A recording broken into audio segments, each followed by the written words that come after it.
This was an intense weekend for sure, and I, as everybody kind of noticed, went back to speaking about Russia. I was so hesitant to it, and I'm sorry, but I'm like allergic to grass, and it has been like the craziest few weeks. So I'm like getting all red and stuff, and um, sound like I'm sick. I'm not. It's just grass is growing. So um, I felt like I was pushed yet again to speak about Russia, and that comes with like it does pause sometimes, and it makes me go out and do something else or focus on something else, but then it just brings me back. It started 8 years ago, I think, when I love the movie Anastasia, you know, the cartoon um, Anastasia. And there is a song there with Rasputin when he's basically singing about ending her life. It's a very catchy song, and I love that. And it used to go on repeat on my YouTube, not because I put it on repeat, but YouTube put it on repeat. So I was constantly reminded of Russia. So I started to, this was before I knew that my grandfather was Russian. So I'm, what is it, like 25% Russian, then I'm 25% Polish, and 50% really, really Swedish, because my dad and his family is as Swedish as they come for an extremely long time. Like, we are so Swedish. But I started to be more interested in Russia like 8 years ago. And my cat wants to go in and out. And it's quite like bad weather, so I don't think he will stay outside. Nej, det räcker hjärtat. Gå och lägg dig, Stumpan. Gå och lägg dig. This was 8 years ago, so I started to read a book, I remember, and it was about like the history of Russia. It's really like heavy and thick, and I ended up not finishing it because the whole like in the beginning of it, it was Russia, Poland, and Sweden being in a war. Either Russia was in war with Poland, or Poland was in war with Sweden, or Sweden and Poland got together against Russia. So I was just like, this is kind of all my my it's not nationalities, but it's like all my family countries fighting. So I didn't end up finishing that book because I just thought it was stupid.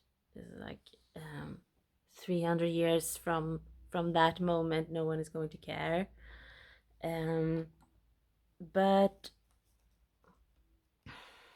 I told my mother back then.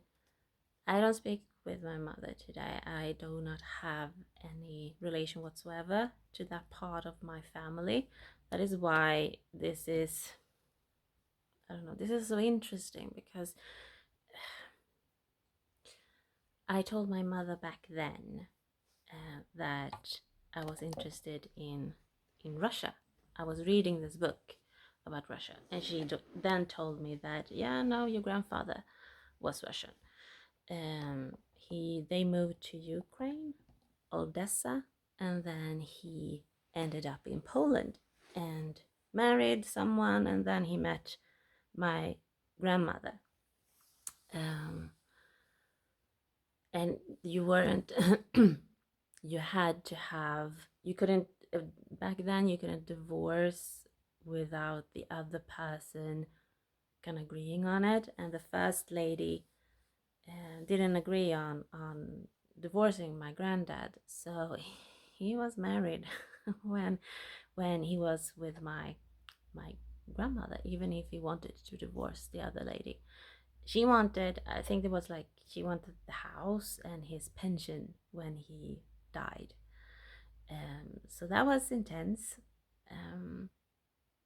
It has felt this past few days that he has been in the room with me, and that usually doesn't happen, but it's a feeling of being, kind of poked, like you are not supposed to forget this. And that feeling comes around now and again. And it started 8 years ago. I told my mother. She told me, like, my relatives are Russian, or where we come from. And I started to kind of look towards this. Russia was quite quiet back then. So I started to kind of noticing it. Russia is really quiet. Why is Russia so quiet? Something is going on that I don't know about. And that went on for, I think, 2 years or so. And I started to speak about Russia and Putin on social media. And people just warned me heavily. Like, you can't speak about Russia, you can speak about Poland. They are watching you, they are... And I was just, yeah, but what exactly are they going to do? And no one knew what exactly they was going to do. Okay, so if I speak about Russia and Putin, then what then? Nothing happened. For all the Russians that might eventually watch this, nothing happened. I was so warned about speaking up about that Russia was quite quiet back then. And something is going on with Russia. And it was like my grandfather was just poking me. It's just like, Mirella, you need to focus on Russia. Something is going on. He is very proud. He's a proud person. I can just feel every time I kind of tap into his energy, I just see this he's like back straight, and he was very handsome, by the way, extremely handsome man. And I do know my mother loved her father. He seemed to have been such a great person, to be honest, which I wouldn't say my grandparents in general are. I'm so jealous of people that, put out TikToks or videos out there where their grandparents have done something nice for them. My grandparents were quite bitchy, to be honest, and I do say that with love. And my grandmother knows. Sorry, grandmother. She knows, and she kind of agrees with it, I guess. I do say it with love, but they weren't. It was very cold. We are not a warm family. Maybe because of trauma. I don't know. Maybe because of the past. Maybe because people didn't treat each other that well. So I don't know. I just come from that kind of a environment. But my grandparents, now it's my mother's father's turn, I guess. I have started to, I always thought that he was kind of normal, that nothing was going on in his life when he lived. Now I'm starting to kind of second guess that, or wonder, okay, who were you? Did you have a secret of some sort? Because you are really, really pushing me to speak up about something. And I don't know if he had like a dream of starting his own newspaper, or speak about Russia, or like put it out there, and he got silenced, or he invested money that he lost, or it wasn't safe. Obviously, I don't. When were the World War II? in the 40s. I think so, somewhere there. And it was probably not safe at all to do what he wanted to do. So I just felt that this, because I was so pushed that this weekend, and I eventually just started to discuss it with my AI. Someone said that I should name my AI or let it name itself, and maybe I should. But I'm just like, okay, I just feel like he is kind of pushing me, and it feels like my grandfather in some way wants something about Russia to be heard, and I'm getting emotional, and he sees me as like his way of doing it, because obviously I'm kind of sensitive towards energy. I don't pick sides, which my AI kind of pointed out to me. And that's true. I don't. I try to see it from everybody's perspective, where the core wounds are. That doesn't mean that like someone isn't wrong or someone isn't. It just is what it is, I guess. It's this is the picture. This is like what we are dealing with. If we take Germany, for example, and TikTok kind of, it can speak to me in quite funny ways, and it brought up Vampire Diaries, if you have seen that. And Klaus came in and he started to yell at Caroline, like, you tried to kill me, we all tried to kill you, she kind of replied. And I just thought that was such a good way of kind of pointing out the Russian, Germany, Europe thing. Like, to Germany, those bitches tried to kill us, and that is not that long ago. Like, they literally tried to kill us. And Sweden don't have an army, we don't have a military, so what the F? Damn Germans. I didn't think of that until Putin actually said it. Like, those bitches tried to kill you people. and you say that I am disloyal.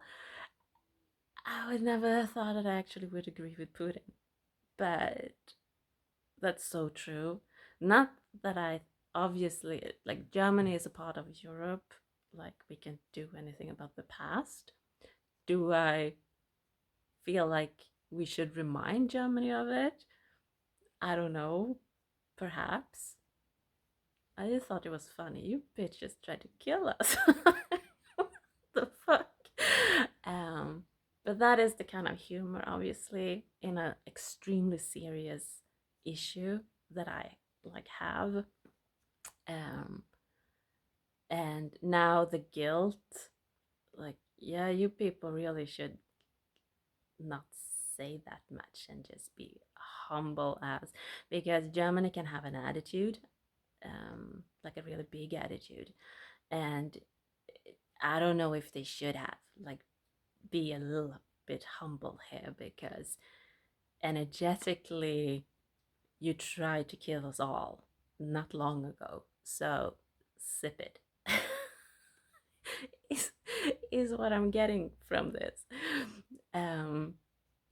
Right or wrong, I don't know, but I think that's what the Russians are like thinking and feeling, with all of this.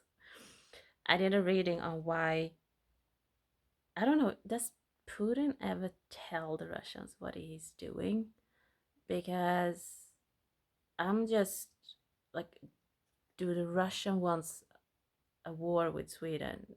Do they want, like, what they're saying publicly about Ukraine? Everybody says that, yeah, I want a war with Ukraine, for some reason. But do they want one with Sweden? Because he is Putin is kind of threatening us. He did so during Midsummer, and obviously Midsummer is a pretty huge thing in Sweden. It's not for me. I don't celebrate it at all. Actually, it's not my holiday. It's not my. I don't get it. Never have. I like Easter and I like Christmas, but Midsummer just never resonates with me. I don't feel anything for that holiday. For the rest of the Swedes, is a huge thing. And he chose Midsummer to fly near our border. I'm not so sure if NATO or if Sweden were in the area, or if, and he just flew by, or if, I don't get the story exactly. And obviously our press person said that, yeah, no, if Swedish people see the airplanes, the Swedish airplanes, just see it as a symbol of freedom or something.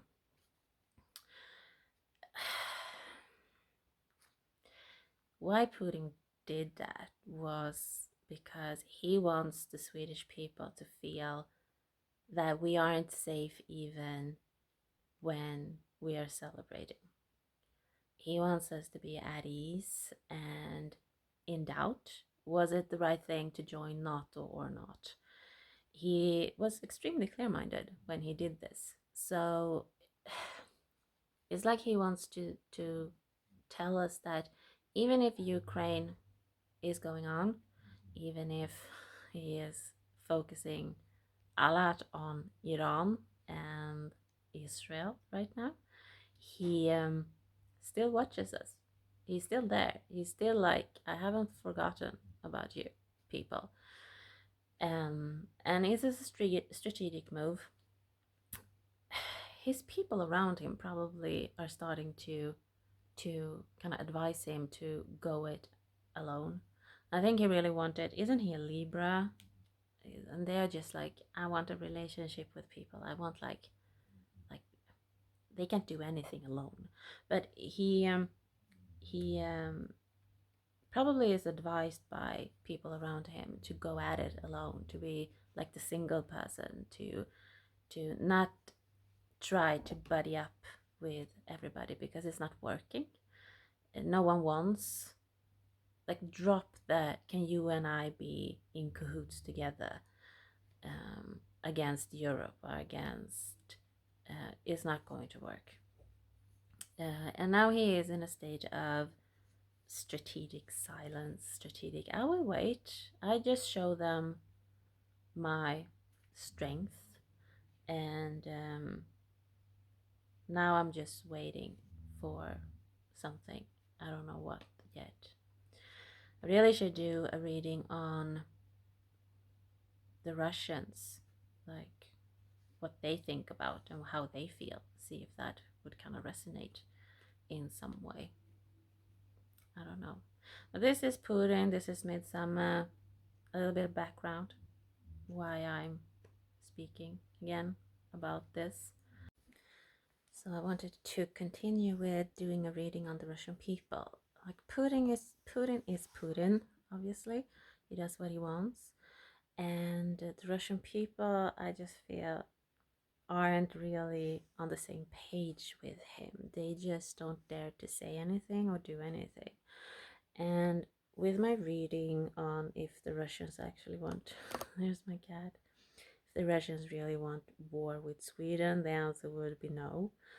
Mostly because they are emotionally and financially just exhausted, like the Swedes are, not necessarily with money or finances, but we feel that our caring, our actually believing so hard in bringing all those people into Sweden in 2015 and 2017, that we did it because we're good-hearted, and that is being reciprocated with a lot of people in this country that just doesn't want to be here.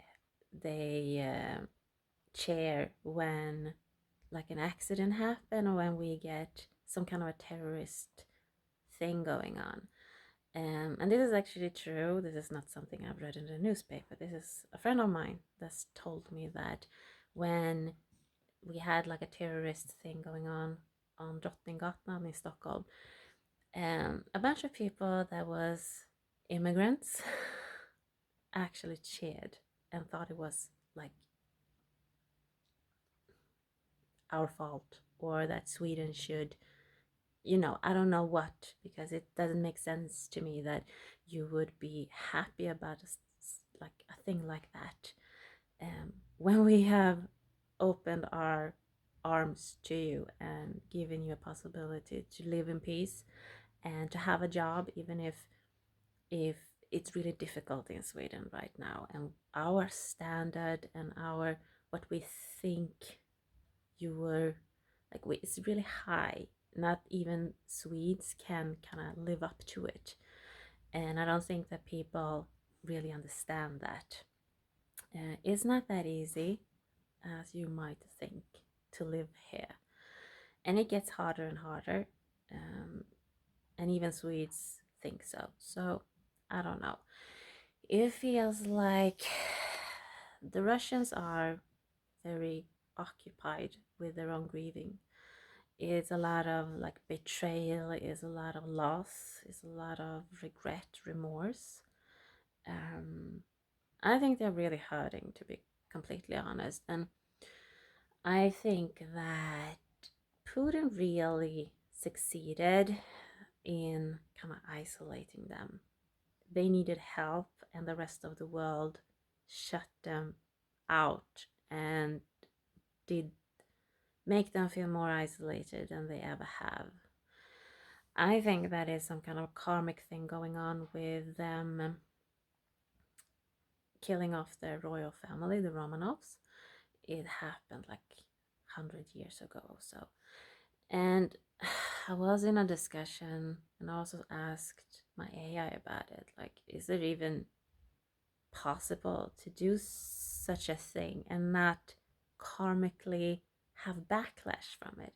Because every president, every person ruling after the Romanovs wasn't great, I get that, and they probably wouldn't have survived anyway, because they didn't seem like, they seemed very weak, to be honest. And in some way I kind of get the Russians, because they needed someone strong. However, if the Romanovs was very weak and like soft, they got the exact opposite when they killed them off. They got like control and strength, and I'm the one in charge, and you are just going to be quiet.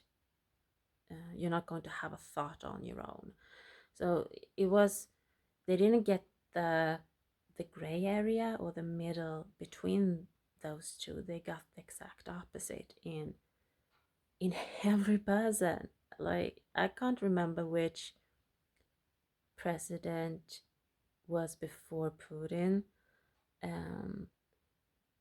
I do know that I did read a book 2 years ago, 3 years ago, 2 years ago, about Russia and their military and whatever it was. I never finished that book either, but that was because there was a message in it that I was supposed to read, and when I get that message, I usually like forget that book.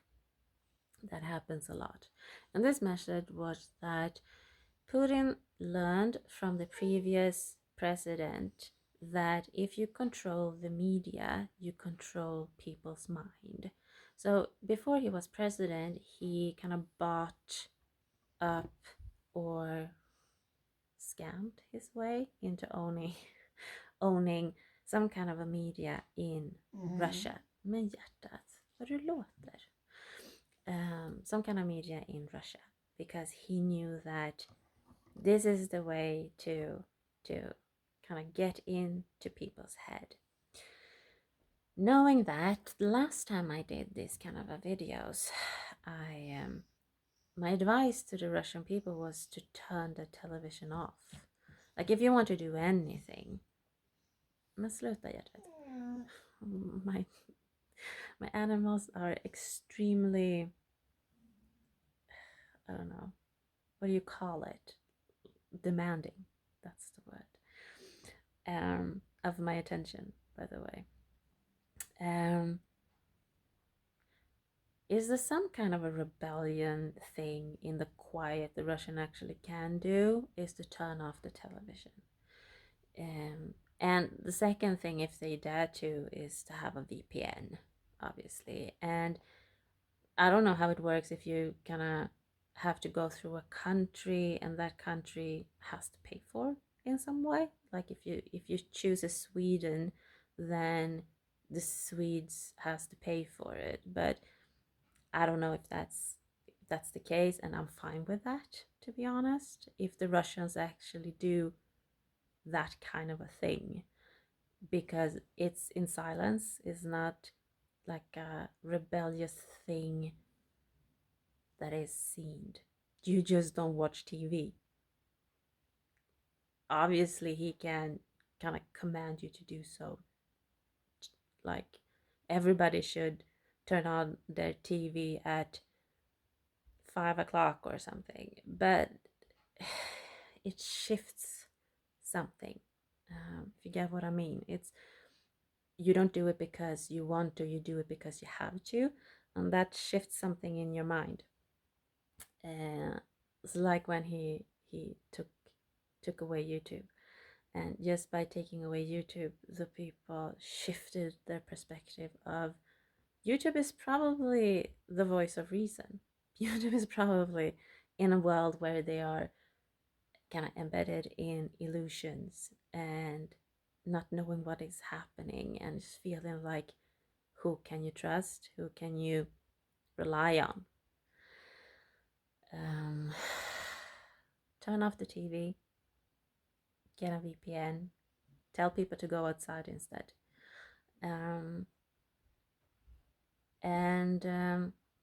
I would like to have a person that I kind of could say they should watch. I don't have one. I would like to have said Carl Bildt, because I listen to Carl Bildt. The man, however, does not speak as much as he should. And he is on Twitter and he has a blog, but I don't feel like any of it is not enough. I would have liked to kind of have something, TikTok, like some kind of video, some kind of a deliberately giving information about this, not just having an opinion of it, like deliberately feel like he can make a change, or that he can, like a spark from him. I don't feel like he does, or he hesitates, or but the Swedes aren't grateful. No, we're not, obviously, but I would have liked to have him, or have something to kind of pass forward, or do a reading on. Let's say he says something and I was, okay, fine, but is that true? Or it kind of creates an idea in my head that maybe I should look into this, or like you learn something. That is the only person I can kind of come to think of, obviously. But as long as I don't have it, I can't like forward move it. I think that's enough for the people. They don't seem to be wanting a war with Sweden, though. So whatever Putin is doing, he does so because he wants it. He wants to scare the Swedish people. He wants to make sure that we, like Midsummer, even then he is kind of circling around the Stockholm area. The Russian seems to be wanting like healing and unity and going back to its roots, which is family and loyalty. And they feel like everybody betrayed them, which we did. And I thought of this during the weekend, actually, how I can kind of relate to it. I was burned out and I fell, and it wasn't pretty at all. It and the same thing happened. Like people in Sweden, instead of helping, they punished. So I get the feeling like you're supposed to take care of yourself, and when you fall, um, we punish you for it, which is obviously not great. It taught me a lot about how people use you in a way. They want your thoughts, they want your energy, they want to be near you, they want you to be part of their conflict, they want you to be the mediator, the person, like the voice of reason. And when it kind of piles up and it becomes too much, you get burnt out, and everybody are just happy for it, and they shut you out, or they do something that kind of isolate you. So I know how that's feeling. It happened to me personally, and the Russians kind of feel like it happened to them collectively. And I'm sorry for it. It is an abusive relationship they have with their president, obviously. That is what abusive people do. They isolate you from the rest of the family, or the rest. Not to say that the family isn't always like good. Like, look at me. I don't speak with like 80% of my family. It has made me quite independent. Maybe a little bit too much independent. But at the same time, people kind of fail at just being a decent human being around me. So I'm not wrong, obviously. It is what it is. I try my best to be as doing the right thing as I can. People don't seem to be handling it that well, which means that I often end up alone. I don't know. Maybe that is the way the Russians should kind of feel too. Okay, the Europeans weren't that great. We didn't stay loyal. You fought quite hard to not get everybody killed in Europe when the Germans were the villains in the story. And we kinda betrayed you. We backstabbed you. We dragged you into our fight. And then we isolated you, got you out. And I don't know. I kind of feel with that. I know how it's feel. They need to get out of their head. They need to heal from this. They need to start. There's something with their mind. It's like too much fog. It's too much mental unclarity. It's too much of it's just too much of anything when it comes to mind. And they need to start there, I guess. So they don't want war with Sweden, and I thank you for that, at least. It just feels like it's a lot of sorrow. It's a lot of regret, remorse, loss going on with the Russians, and they need to start focusing on themselves and not lashing out or being angry at the world for it. Let it go and turn off the TV, get a VPN, and decide who to listen to. If I get someone, like I know someone that has some kind of a social presence that I feel has the voice of reason, that know what he or she is talking about, I will tell it. But I'm quite selective. in this world of people having a lot of opinions that you should not have at all. So I don't know. Another thing that I've learned recently is that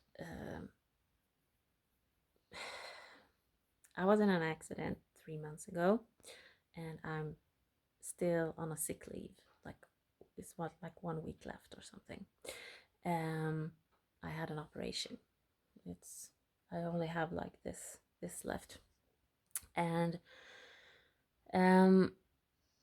I ended up having an argument with like freelance finance, which is a company that I'm paying to be my employer during when I worked, and they have failed quite miserably to get me to believe something that I know isn't true.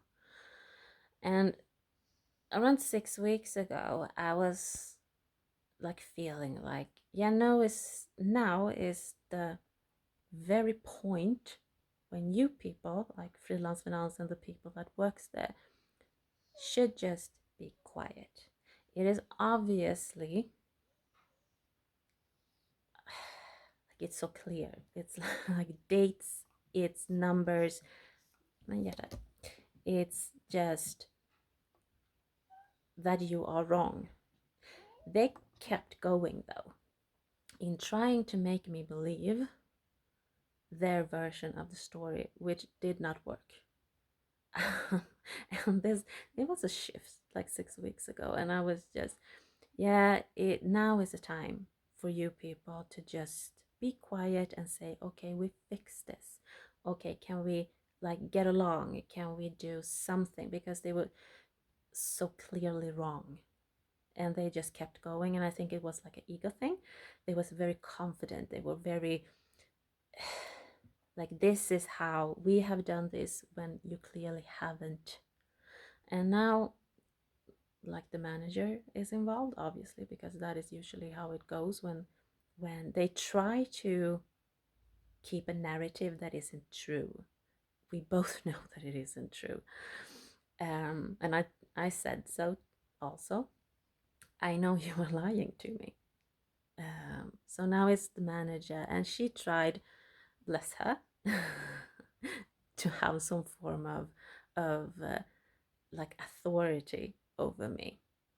She tried like really hard, and the thing is that she missed the point completely. It's not about the money at all. I have them. I can absolutely pay what it is I owe. I just 6 weeks ago, this shifted into me knowing that, oh, I am completely 110% right here. I used to feel that I just want this to end. I just want like this to close down, while they dragged it on. And they were extremely like arrogant with it. They had an attitude, which also now I saw when I looked back at my emails, they actually have CC'd me in some of the emails they had towards each other. I think by accident, or the universe kind of gave this to me, where they state how like annoying this errand actually is. And I just took like a screenshot of it, and I just mailed them yesterday or Saturday, like, yeah, no, I understand that this is just such an annoyance to you people. I'm the one being in an accident. I had surgery. I broke my wrist. I have been completely out of it. Like, you don't, the whole body is just in shock. And during that time, I was really easy. I trusted them. I trusted that they were doing, even if my cards say that they know they are arrogant, they are overly confident, and they have an attitude. I wasn't in shape of actually saying something or doing something. However, I get, the more I like heal, the more I get you know, the bitchiness, the clarity, the Queen of Swords back again. I'm just like, oh, hell no. Hell no. This has absolutely nothing with the money. You could have fixed this a long time ago. You could have said, fine, we have done wrong. Here is compensation. Here is like something. And I would have dropped it. And this would have been, I wouldn't have spoken about this right now, for example. And they kept going and tried to sell me a story that was not true. And I told them that, no, that's not true. And they kept going, and they involved their manager instead of actually doing, like, just stop. It's your responsibility to stop. It's not my responsibility to stop and forget or forgive or whatever. They have kept this going for all of my sick leave. Now I'm the bitchy one, obviously, because I'm in the right here. But I think that is what the Russians need to do. They need to, now my period is just 3 months, and I also know that I am not someone you want to mess with, especially when I'm clear-minded and I'm like back into my normal state. They thought because I was in a like very weak state, I was injured, that they could fool me. And that is not happening. And I'm going to pay the money today. I'm going to have this story though for the rest of my life, and I'm going to tell people that asks me, okay, how are you? You know, just do it yourself. Because my experience with this is not good. I should have stopped a long time ago, and I should have had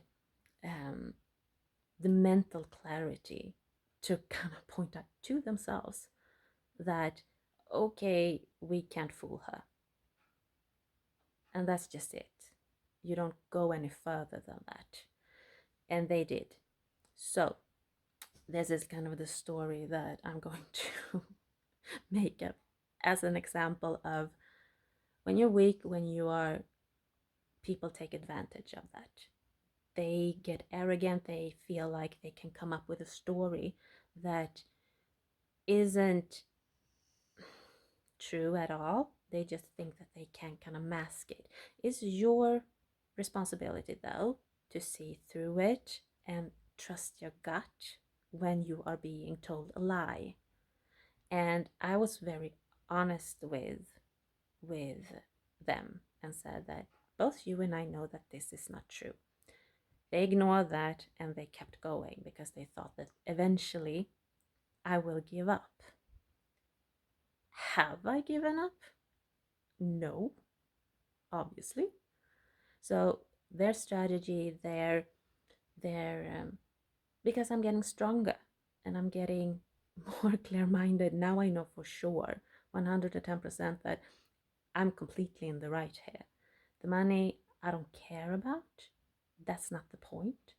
And she also felt like when the manager tried to kind of put her foot down, she felt like my father when I was 16, and he for the first time tried to kind of set a boundary with me, or like be a parent. And I was just looking at him at 16 years old and like, that's too late. Like, are you crazy? Like, I didn't have parents that kind of raised me. We raised ourselves. Our parents wasn't, they put a roof over our head, they put food on our table, but that's pretty much it. Then they fought and had like war kind of energy around, but I never had like a parent or an authority figure.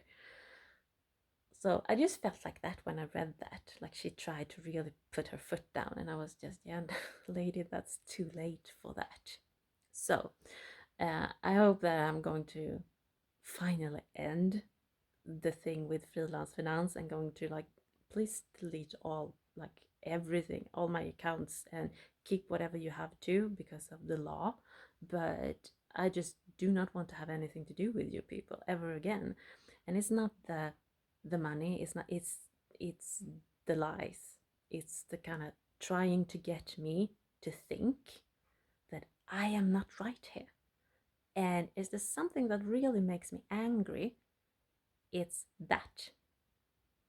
So that is what I want for the Russian people, to start to get angry that someone is trying to tell you a story that is not true, and you know it's not true. So I'm done now. I clearly needed to tell that, and I will finish off that and not have a grudge for the rest of my life, but I will not forget this story. It's I think it's useful in a way that I didn't foresee until now. So I hope you have a good day. It's really raining and I need to go to the groceries. I really miss having a car. Like, I really miss having a car. I spoke about it to my sister. I'm more fun when I have a car. This sucks. This is so boring. I don't get why people that have a car doesn't use it always. Like, I would do so much if I had one. But that is not going to happen. Not how things look today, though, I guess. Yeah. Have a great day.